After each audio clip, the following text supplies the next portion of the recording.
결혼 후 성격 차이로 스트레스가 많았던 비안카는 기술직 노동자로 일하고 있는 남편 마이클과의 사이에서 아들 하나를 낳은 상태였는데, 두 사람은 더 이상 감정의 골이 깊어지기 전에 각자 갈 길을 가자며 헤어지자고 했습니다. 2016년 29세 비안카는 결국 이혼 후 양육권 문제로 전 남편 마이클 카포시아에나와 법정에 출두했는데, 이혼한 지 얼마 되지 않았지만 양육권 문제가 불거지면서 서로 아이를 데려가겠다며 한 채 양보도 없었기 때문에 재판 날만을 기다리고 있었습니다. 법정 문이 열리고 방청객들이 순서대로 들어오자 긴장된 표정으로 그녀는 두 손을 맞잡은 채 자리에 앉았습니다. 정적이 흐르고 재판이 시작되자 반대쪽에서 대기하고 있던 전 남편 마이클이 변호사와 무엇인가 심각한 대화를 나누다 아들의 사진을 들어올리며 진심 담긴 이야기를 했습니다. 아이는 안정된 환경에서 자라야 하는데 무능한 어머니와 생활을 한다면 아이의 미래가 그렇지 못할 것입니다. 남편의 진술을 듣던 그녀는 혹시나 이러다 판사가 마이클 편을 들어줘 아이를 빼앗기면 어떻게 해야 하나는 걱정이 되기 시작했습니다. 마이클은 재판이 진행되는 동안 단 한 번도 그녀의 얼굴을 바라보거나 눈길을 주지 않고 오로지 재판에만 몰두했는데, 그 모습은 아들을 빼앗기지 않으려고 최선을 다하는 모습이었습니다. 재판은 경제력 있는 아버지 쪽으로 유리하게 흘러가고 있었고, 다음 날짜에 진행하기로 하며 첫 번째 재판은 마무리되었습니다. 재판이 끝나고 감정을 억제할 수 없을 정도로 힘들어진 그녀가 일어서려 하자 비안카를 부축해주는 남성이 있었는데, 그는 2주 전 비안카와 결혼식을 올린 글렌이라는 남성이었습니다. 전 남편과 관계가 좋지 않아 마이클과 별거 중이었던 그녀는 인근에서 중장비 사업을 하고 있는 글렌을 소개받았는데, 글렌은 비안카보다 13살이나 많아 주위 사람들은 아이까지 있는 그녀와 나이 차이가 많이 나 두 사람의 관계가 힘들지 않을까 걱정이 많았습니다. 재판이 끝나고 집으로 돌아온 비안카는 격양된 말투로 글렌에게 화풀이를 했는데, 우리가 아이를 빼앗기고 산다는 게 맞는 거야. 아이가 컸을 때를 생각해보면 창피하지 않을까? 라며 말을 했습니다. 그러자 글렌은 지금 이 상황에서 우리가 할 수 있는 것은 없으니 판결이 나올 때까지 기다려보자며 흥분된 마음을 안정시키려 했습니다. 남편의 말을 듣고 있던 그녀는 대뜸 화를 내며 그렇게 나약한 정신으로는 아무것도 지킬 수 없으니 아마도 마이클이 어떻게든 아들을 빼앗아가고 우리의 삶을 망치게 할 것이라며 정신 차려야 한다는 말을 해줬습니다.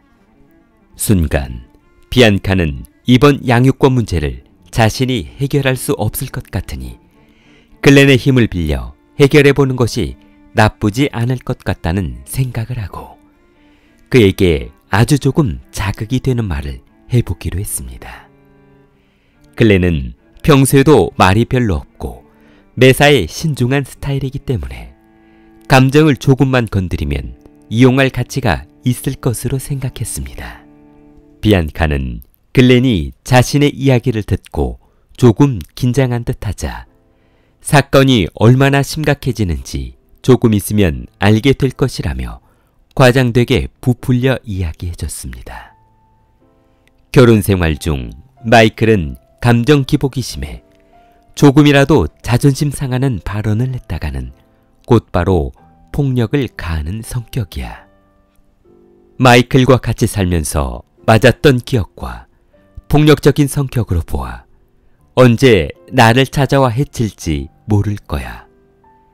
잠자고 있는 새벽에 몰래 들어와 죽인다면 그때는 후회해도 늦을 거야. 아이도 위험해질 수 있을 텐데 저 어린 아들이 무슨 죄가 있어? 비안카는 아이가 그런 상황에 희생양이 되어야 하냐며 최소한 그런 일이 벌어지지 않게 막아야 하지 않겠냐며 울먹였습니다. 그날 이후 그녀는 글렌의 마음이 약해지지 않도록 반복적으로 아이 문제를 들먹이며 긴장하고 생활하도록 해 도덕적 죄책감을 심어주었습니다. 비안카는 몇 달 동안 고심하고 계획했던 내용을 머릿속으로 정리한 후 글렌을 거실로 불렀습니다. 그녀는 거실 테이블에 글렌과 마주 앉아 계획을 세웠는데 만약 마이클이 다른 사람과 같이 있을 때 범행을 저지르면 범행이 금방 발각될 것이니 혼자 있을 때 처리해야 한다며 이전 경험상 남편이 혼자 있을 만한 시간대가 저녁 식사를 마친 시간대라며 정확한 시간대를 알려주었습니다. 그리고 총을 구해줄 테니 단 한 발에 끝내야 한다고 했는데 그 이유는 총알 한 발의 총성이라면 이웃 주민들의 의심을 사지 않을 것이라며 주민들의 성향까지 자세히 말해줬습니다. 그녀는 비밀 루트를 통해 총기를 구해왔는데 총이 최신식 총이 아니라 아주 오래된 단발식 발사되는 총을 가져왔습니다. 그리고 총알도 단 한 발만을 가져왔습니다. 그녀가 얼마 전 단 한 발의 범행을 마무리 지어야 한다는 말이 이해가 되는 대목이었는데 비안카는 약속한 물건을 테이블 위에 올려놓은 후 세부 사항을 설명해 주었습니다. 그녀는 글렌에게 범행을 마친 후 시신을 차에 싣고 지도에 알려준 곳으로 이동 경로를 따라 운전한 후 범행에 사용한 증거를 인멸하라고 했는데 글렌은 그녀와 범행을 모의하면서 이미 자신의 생각은 저 멀리에 놔두고 비안카의 지시에 세뇌된 것처럼 되돌아갈 수 없는 상태에 빠져 있었습니다. 그녀는 흰 종이 위에 펜으로 마이클의 집을 그려주며 차를 몰고 이쪽으로 들어가서 주차를 한 다음 총을 꺼내 준비를 해라. 이곳은 옆집 울타리가 있는 곳이니 울타리 쪽으로 접근하지 말아라. 라며 지도를 그려줬습니다. 그러자 내용을 속지한 그는 종이를 구겨잡으며 주머니에 집어넣었습니다. 비안카가 테이블 위에 산탄총과 총알을 올려놓으며 이번 범행에 사용할 물건들이니 점검을 한번 해보라며 건네주자 글렌은 그녀의 지시대로 총열을 점검하고 단피가 잘 나오는지 작동을 해봤습니다. 집 주위의 약도를 그려준 후 도주 루트를 알려주었는데 혹시나 글렌이 까먹을 것을 생각해 지시사항과 상세 내용을 핸드폰 문자로 보내주었습니다. 아이와 가족을 보호해줄 사람은 당신밖에 없어. 당신만 믿어. 당신이 우리를 지켜주어야 해. 그렇지 않으면 마이클이 먼저 우리를 죽이러 올 거야. 그녀는 마이클이 언제 자신들을 해칠지 모르니 우리가 먼저 처리해야 한다는 내용을 세뇌시켜 자신의 명령을 감정적으로 이행하도록 했습니다.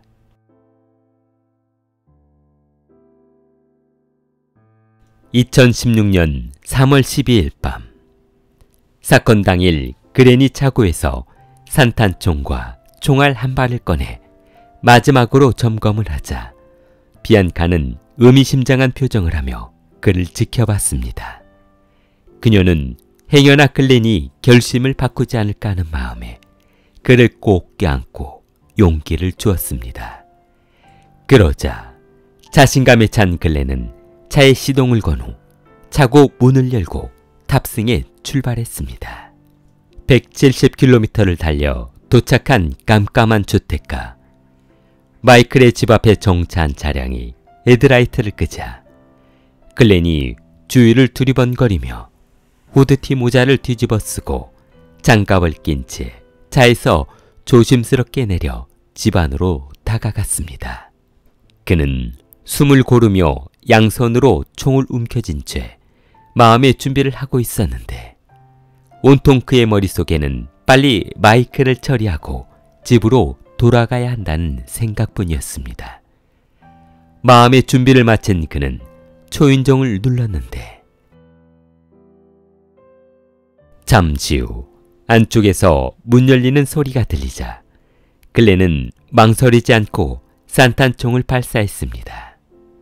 마이클이 머리에 총상을 입고 바닥에 쓰러지자 총알이 한 발밖에 없었던 그는 당황해 총을 집어 던지고 어떻게든 마무리하려고 달려들었습니다. 그러나 마무리하려고 달려든 글렌은 예상치 못한 마이클의 반격에 당황했습니다.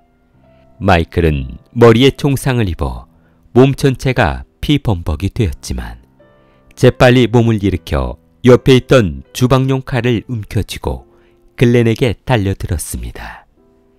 바닥에 쓰러져 있는 줄만 알았던 마이클이 갑자기 칼을 들고 달려들자 뒤로 주춤했던 그는 마이클이 휘두른 흉기에 옆구리를 찔리고 말았습니다. 글렌은 옆구리를 부여잡고 바닥에 쓰러져 고통스러워하며 비명소리를 지르다 호흡이 무거워졌는데 거친 호흡을 내쉬다 과다출혈로 사망하고 말았습니다. 머리에 부상을 입은 마이클도 의식이 희미해지며 바닥에 주저앉아 과다출혈로 그 자리에서 사망했습니다. 한 여성의 모사로 새 남편을 시켜 이전 남편을 살해하려던 그녀의 계획은 전혀 다른 방향으로 흘러 두 사람이 모두 사망하고 말았습니다. 2016년 3월 12일 오후 7시 15분 경찰은 한 통의 신고 전화를 받았는데 남자친구가 웨스트 매도우즈 노스 멜보른에 있는 바스코 집에서 누군가의 공격을 받아 사망했다는 것이었습니다. 현장에 출동한 경찰은 집주인이 마이클이라는 사람이었는데 산탄총을 둔 누군가가 침입해 집 안으로 들어온 것으로 생각했습니다. 그런데 한 가지 이상한 것은 보통 침입자가 주거자 집에 산탄총을 들고 들어갔으면 총을 든 쪽이 일방적으로 상대방을 살해하고 도주하는 게 상식적인 범죄 현장인데 마이클의 집에 쓰러져 있는 두 사람의 모습은 전혀 그렇지 않았습니다. 총격을 받고 살아있던 남성이 흉기를 들고 달려들어 총을 들고 있던 사람을 처리하면서 두 사람이 모두 현장에서 사망하는 기가 막힌 상황이 벌어진 것이었습니다. 경찰은 침입자 글렌의 주머니를 뒤져보았더니 침입한 집을 자세하게 묘사해 놓은 구겨진 지도를 발견하고 아마도 다른 증거가 또 있을 것으로 생각했습니다. 글렌의 핸드폰을 조사하던 경찰은 그가 비안카라는 여성과 주고받은 문자 메시지에 주목했는데 경찰이 비안카의 집안 곳곳을 수색하자 그녀는 조사해보려면 해보라는 듯 거실 소파에 다리를 꼬고 앉아 경찰들이 조사하는 장면을 바라만 봤습니다. 잠시 후 서랍과 노트에서 범행 과정에서 사용했던 것 같은 내용을 들고 나오자 그녀는 깜짝 놀라 경찰관들에게 달려들어 그건 자신과 무관한 물건이니 그 자리에 놔두라고 했습니다. 그녀의 행동을 유심히 지켜보고 있던 경찰은 비안카가 들고 있는 핸드폰을 압수해 혹시 글렌과 주고받은 문자가 그대로 남아있는지 조사해봤습니다. 핸드폰을 열어본 경찰은 메시지를 캡처해 놓은 이미지와 약도 사진 그리고 메모지에 무엇인가를 자세하게 적어놓은 내용을 찍은 것 같은 사진을 발견하고 그녀를 경찰서로 소환했습니다. 그러나 그녀는 결백을 주장하며 자신은 아무것도 모르는데 왜 경찰이 자신을 체포했는지 모르겠다고 했습니다. 그녀가 마이클을 살해했다는 증거도 발견되지 않았고 지시했다는 증거도 문자로 주고받은 것이 다였기 때문에 무슨 문제가 있냐고 했습니다. 경찰은 물질적인 증거가 없어 범행을 증명할 만한 확실한 증거를 찾고 있던 중 시간이 흘러 그녀는 남편이 사망한 지 10개월 만에 마이클의 집과 통장에 있던 재산을 아들 앞으로 상속받아 자신의 재산으로 만들어버렸습니다.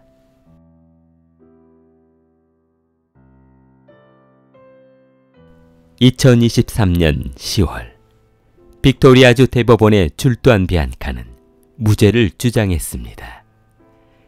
검찰은 그녀의 전 남편 마이클은 그녀의 남편인 글렌에게 머리에 총을 맞아 사망했고 남편도 마이클이 휘두른 흉기에 사망했다며 이 모든 범행을 주도하고 음모한 배후에는 비안카가 있다고 했습니다. 그녀가 직접적으로 마이클을 살해하지 못하자 글렌에게 무기를 제공하고 집 주소를 알려줘 범행하도록 했다고 했습니다. 그녀의 어머니는 비안카와 면회 자리에서 지난 이야기를 나누었는데 이런 이야기를 했습니다. 이 일이 이렇게 걷잡을 수 없이 커지게 하려고 한 것은 아니었어요. 저는 글렌이 죽는 것을 원하지 않았어요. 죽어야 할 사람은 마이클이었어요. 라며 눈물을 흘렸습니다. 그러나 재판 과정에서 검찰이 제시한 어머니와의 대화 내용을 듣더니 음성도 제대로 들리지 않는 녹음된 내용은 사실이 아니라며 부인했습니다. 그녀는 살인죄로 징역 26년형을 선고받았으나 항소심에서 글렌이 마이클의 집에 들어갔을 당시 먼저 총격을 가했는지 마이클이 먼저 흉기를 들고 공격을 했는지는 알 수 없다며 정당 방위에 대한 가능성을 수사해달라고 했습니다. 그녀가 그렇게 정당 방위에 집착하는 이유는 만약 그렇게만 된다면 글렌이 주거 침입은 되나 살인 혐의가 없어지기 때문에 유죄 판결을 뒤집어 자신도 혐의에서 벗어나려 한 것이었습니다. 그러나 법원은 그녀의 주장을 터무니없다면서 이를 기각했습니다. 최소 20년은 복역해야 가석방을 신청할 수 있는 자격을 받게 되었습니다. 분노와 복수가 불러온 결말은 2명의 죽음과 한 여인의 파멸이었습니다. 비안카는 이제 차가운 철장 속에서 자신의 선택을 돌아봐야 합니다. 이 사진은 글렌이 170km를 달려 마이클의 집으로 가던 중 차 속에서 식사를 했던 흔적인데 이 모습만 보아도 그가 얼마나 긴박하게 움직였는지 알 수 있었습니다. 뒷좌석에는 먹다만 치킨 슈니첼과 완두콩 등 음식을 담아둔 접시가 남겨져 있었습니다. 킬리를 사랑하는 마음을 좋아요와 구독으로 표현해보세요. 킬리였습니다.